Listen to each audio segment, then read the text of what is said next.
he's very slice of life, you know, and that's what, it was a chance for me to work with him, and I'd always wanted to work with him, so.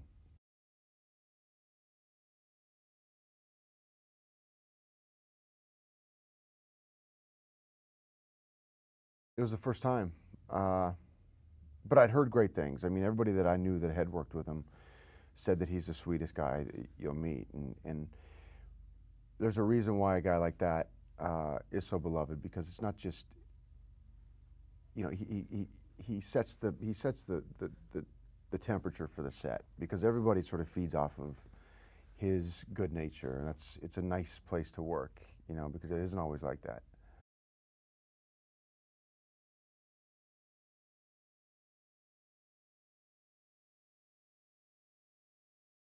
He's got a really, he really understands human nature, slice of life, what is funny and what isn't, and what's too much and what's just enough to, I don't know, it's like there's a feel-good sort of vibe that his movies have that I don't know what the recipe is for, but he seems to have it figured out.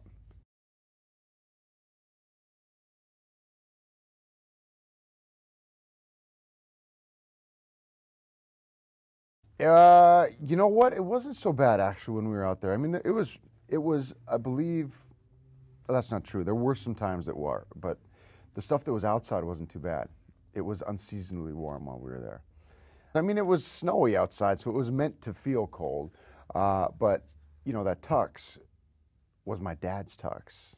And the idea was that it was a little bit too big and maybe a little bit dated. The bow tie might have been a little bit too big.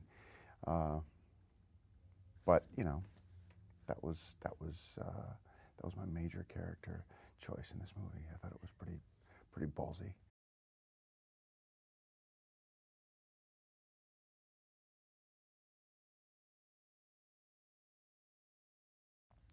Over the last several years, I've gone wherever my wife is. They usually have some kind of a gig somewhere, or doing something in Vegas somewhere.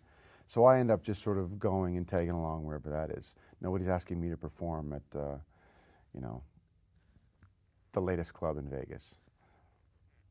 I don't know why, but it's just true. But so that's usually what it is. And I'm the same way. Sometimes I'd rather just stay home, watch it on TV, or I'll go, you know, probably too far, like a lot of people do on New Year's Eve.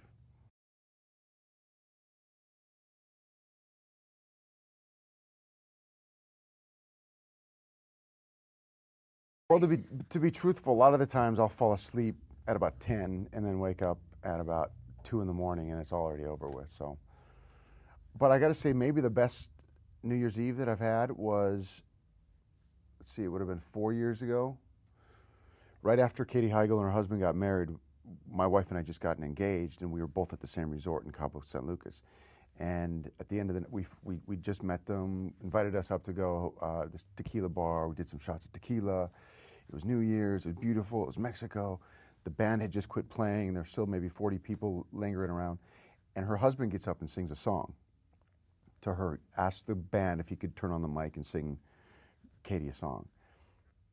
And then Katie talks my wife into going up there, and so he jumps back on the drums, and they do an acoustic version of Sublime's Santeria.